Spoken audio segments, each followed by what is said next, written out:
is used when treating penile, vulvar, or anal cancer, melanoma, or squamous cell carcinoma of the lower limb and lower half of the trunk. So it is a common procedure in different subspecialties of surgical oncology. But unfortunately, it has a very high complication rate, reported to be up to 50%. Most common complication is skin dehiscence. These are some of the examples I have seen. I'm sure you have seen worse. Many modifications have been suggested to decrease the complication rates: incision variations, longitudinal lazy S, horizontal above or below the inguinal ligament, sartorius muscle interposition, covering the vessels, anticipating sloughing, saphenous vein sparing, fibrin sealants, yet no consensus on best method to decrease complications was reached. And then in 2003, a pilot study was reported using endoscopic elements to do the inguinal dissection. Then many publications followed under different names. It can be referred to as minimally invasive lymph node dissection, video endoscopic, or video lymphadenectomy, endoscopic subfacial modified inguinal lymphadenectomy. They are all the same procedure. We performed the first case in 2014 here at the National Cancer Institute, and this year we published it in Surgical Endoscopy, which is a high impact factor journal.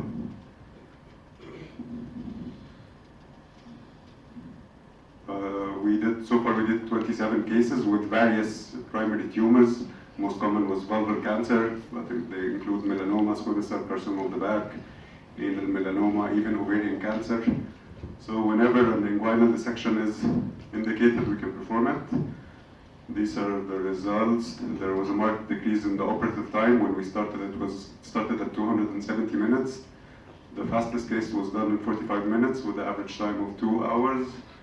Lymph node count is variable, but the mean count was 11, and when we compared it to the open procedure, the mean count was 12. And this is the same number as compared to it's the same number like the MLST trial regarding the lymph node count. There was no skin dehiscence, no sartorius flap required. If some mild skin inflammation happened at the port sites, it is far away from the vessels, has an easy learning curve, no special requirement, no special instrument required.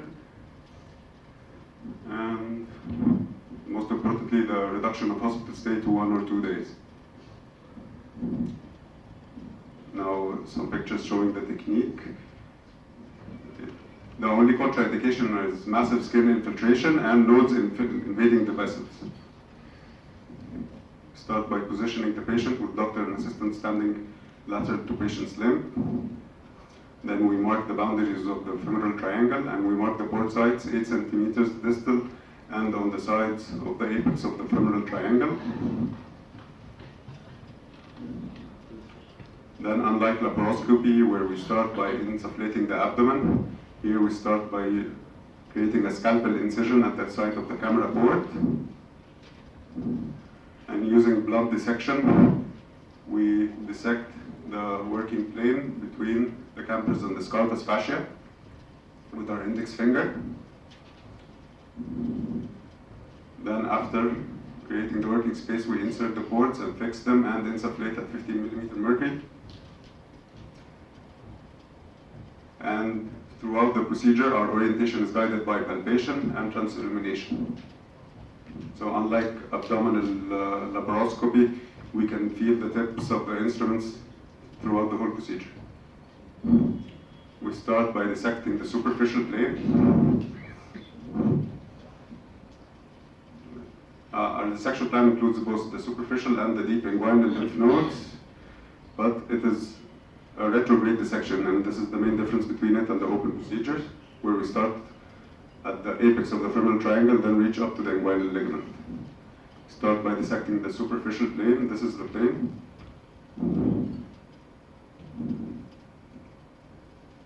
Then we reach up to the inguinal ligament, which we recognize by its white color. After finishing the superficial plane, we go back to the apex of the femoral triangle. We elevate the lymph node packet, and we start dissecting the deep plane. We encounter the distal end of the saphenous vein, which can be either divided or spared. Then we continue our dissection, and guided by the pulsations of the femoral vessels, we look for the femoral artery. Once we encounter the femoral artery, we dissect it up to the inguinal ligament. Next to the femoral artery, we find the femoral vein. This is the femoral vein. Dissecting on the femoral vein leads us to the saphenofemoral junction. This is the saphenofemoral junction. Then after we dissect the saphenofemoral junction, we either clip it or spare it. And then we free the rest of the specimen and we deliver it through the camera port. So we avoided any inguinal incision. These are examples of the specimen after delivery.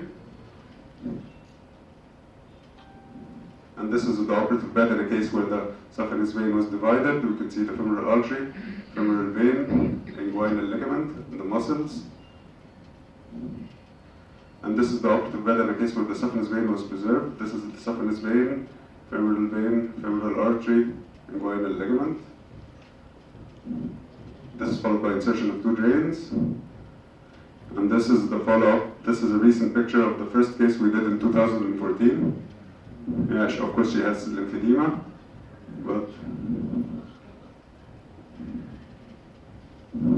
so in conclusion, this procedure is feasible and safe. It requires no special instruments, minimizes the complications of the open procedure, and it should be the preferred alternative of traditional open inguinal dissection when feasible.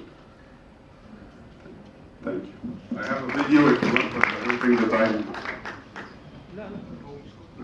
معنا 3 دقايق كمان.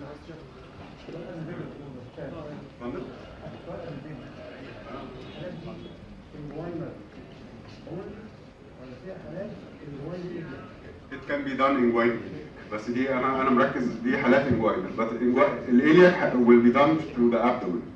So, ولا حالة حالات الأكل دي كانت indicated فيها inguinal. لا. والإلياك هتتعمل من بروسيد يعني من الناحية الثانية خالص.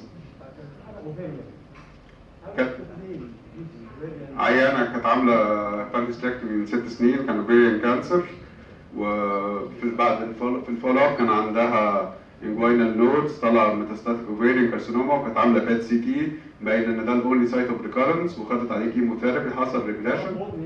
يا فندم؟ بلاد بورن ولا جاي منين؟ بلاد بورن لا هتبقى تيجي عن طريق الليمفاتكس بس بعد 6 سنين واكسكلودد ان هو ده يبقى فيه اي the only site of metastasis. We ruled out any distant metastasis. وخدت كيموثيرابي وحصل ريسبونس بس ما حصلش complete resolution، فكان في decision to one research. السؤال يا هشام بعض الحالات اللي هي البوزيتيف كيسز والميلانوما you need to go for الكلمة؟ ايوه الحالات دي الحالات البوزيتيف you didn't try to do that. لا احنا ما حصلش. الحالات البوزيتيف in follow up you have cases with positive iliac lymph nodes later on or we don't know. لا I did not encounter any cases لان اغلب الحالات عندي كانوا فالفا مش ميلانوما. حاولت تستخدم السبيشال سيت فور اندوسكوبيك سبفيشال perforator ligation لان السيت ده في العمليه اللي زي دي هيبقى مور براكتيكال، يعني هو معمول عشان كده عشان الشغل في الاماكن دي. انا مش عارفه اللي هو ايه. في سبيشال سيت فور سبفيشال اندوسكوبيك perforator ligation للفاريكوز فينز في الليجز. السيت ده عاملاه شركه اولمبس مخصوص عشان تدخل من هنا من تحت الني تربط البرفوريتور لغايه الانكل تحت سبفيشال. لما تفتح هي عمليه في الفاريكوز فينز يعني انا كنت بعملها من 20 سنه يعني الحالات اللي انا عملتها وانا بره يعني. فالسيت ده موجود هيريحك في اولا هو طويل جدا تقدر تشتغل بيه بسهوله، تقدر توصل بيه الكاميرا تدخل في البورد، وممكن في وركينج سيت ممكن تحط فيه يعني هو سنجل بورد؟ نعم سنجل بورد؟ وممكن تزود زي ما انت بتزود بوردز ثانيه، لكن هي سبيشال بوردز للحته دي مخصوص عشان كده.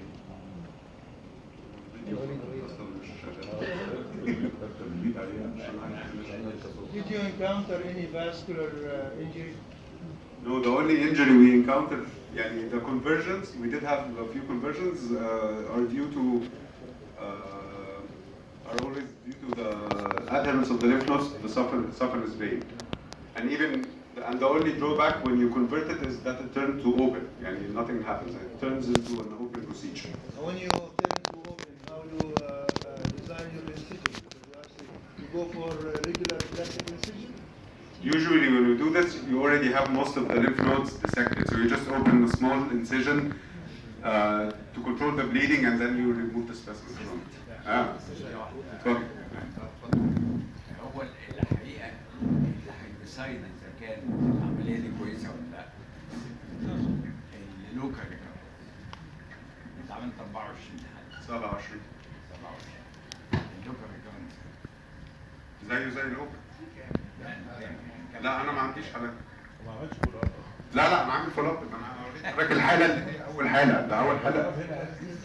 لا اصل هو الاوبن كلهم معايا، كلهم بكلمهم. الاوبن اتس انبلوك سيرجري يعني وده بلوك برضه. بالديسكشن